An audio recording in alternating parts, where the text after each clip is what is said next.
ভিডিওতে আমরা তৃতীয় শ্রেণীর প্রথম পর্যায়ক্রমিক মূল্যায়নের গণিতে 10 নম্বর স্কুলের প্রশ্নের উত্তরগুলো আলোচনা করব। একে দিয়েছে সঠিক উত্তরের তলায় দাগ দাও। কতে দিয়েছে 507, এটা অয়ের দাগের উত্তরটা হবে। খতে দিয়েছে 324 সংখ্যাটিতে 3 এর স্থানীয় মান 300। গ 400 এর আগের সংখ্যা 399। ঘ একটি সাইকেলে দুটি চাকা হলে 3টি সাইকেলে 6টি চাকা হবে। ঙ 275 সংখ্যাটির শতকের ঘরে স্থানীয় মান 200। চ 851 সংখ্যাটি দশকের ঘরের প্রকৃত মান 5। 6 708 সংখ্যাটি অঙ্কে লিখলে হবে 708। বর্গিঞ্জ একটা রিক্সা 3টে চাকা হলে 4টে রিক্সার 12টি চাকা হবে। 2 আছে শূন্যস্থান পূরণ করো। ক দিয়েছে বিন্যাস অনুসারে পরের সংখ্যাটি লেখো। 2 তারপরে লিখেছে 1 2 12, মানে 2 12। আচ্ছা 10 10 করে বাড়ছে। 2 এর সাথে 10 যোগ করলে হয় 12, 12 এর সাথে 10 যোগ করলে হয় 22, 22 এর সাথে 10 যোগ করলে 32, 32 এর সাথে 10 যোগ করলে হবে 42। হয় দিয়েছে মাঝের সংখ্যাটি লেখো, এটা হবে 400। গতে দিয়েছে সঠিক সংখ্যা লেখো, 800 এর আগে হবে 799। ঘরে দিয়েছে কার্ডগুলি দিয়ে সংখ্যা তৈরি করো। দুটো 100 আছে মানে 200। 1 2 3 4 5, পাঁচটা 10 আছে মানে 5, দশকের ঘরে 5, আর 3টে 1 আছে মানে এককের ঘরে 3, তার মানে 253।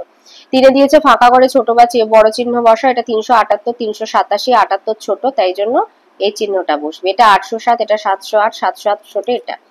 4 দিয়েছে পরের সংখ্যাটি লেখো, 247, তারপরে হবে 248। 6 দিয়েছে 699, তার পরের সংখ্যা 700।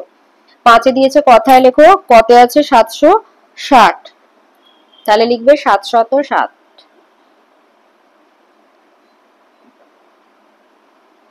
খতে দিয়েছে 585, 585। 6 দিয়েছে 3 অঙ্কের, এই 8 3 6 দিয়ে গঠিত 3 অঙ্কের বৃহত্তম সংখ্যাটি লেখো, বড় থেকে ছোট সাজিয়ে দেবে। সংখ্যাটি হবে 863।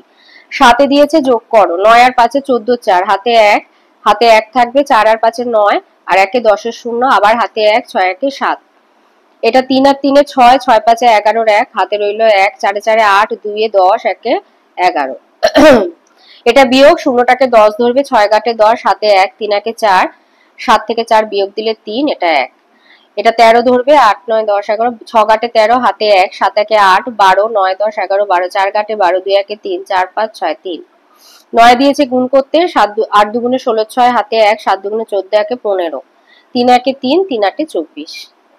10 দিয়েছে 2টি 3 অঙ্কের সংখ্যা গঠন করো এবং কথায় লেখো। 2 3 4 দিয়ে বলেছে দুটো 3 অঙ্কের সংখ্যা গঠন করো, তো আমি লিখলাম 234। এবার এটা কথায় লিখবে 200, অন্য সংখ্যাও হয় 34, আর লিখলাম 324, 324।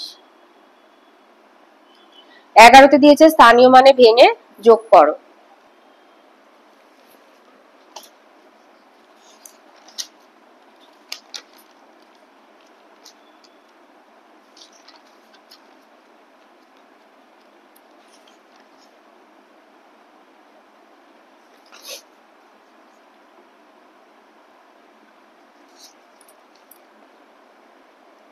তাহলে লিখবে যে সে অতএব মোট জিনিস কিনেছে 160 টাকা, যোগ 35 যোগ 8, 8 আর 5 13, 3 হাতে 1, 6 1 7, আর 3 10 0, হাতে 1, 1 আর 1 2, তাহলে সে মোট 203 টাকা জিনিস কিনেছে। 13তে দিয়েছে মাসুমের কাছে 196টি আর দীপুর কাছে 176টি মাছ আছে, কার কাছে কত বেশি মাছ আছে? 196টি মাছ মাসুমের কাছে আছে, তো দেখেই বুঝতে পারছি যে মাসুমের কাছেই বেশি মাছ আছে। এবার দীপুর কাছে আছে 176, এবার কত বেশি মাছ কত কম কত বেশি বললে বিয়োগ করে বার করতে হয়, তাহলে এবার এটা বিয়োগ করে দেবে।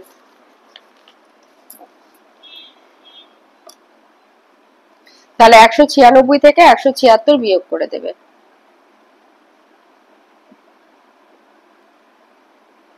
বিয়োগ করলে 6 6 মিলে যাবে 0, 9 থেকে 2 বিয়োগ হলে 9 থেকে 7 বিয়োগ হলে 2, 20। তাহলে লিখবে মাসুমের কাছে 20টি মাছ বেশি আছে। উত্তর, মাসুমের কাছে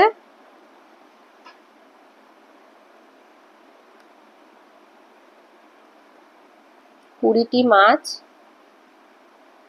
বেশি আছে।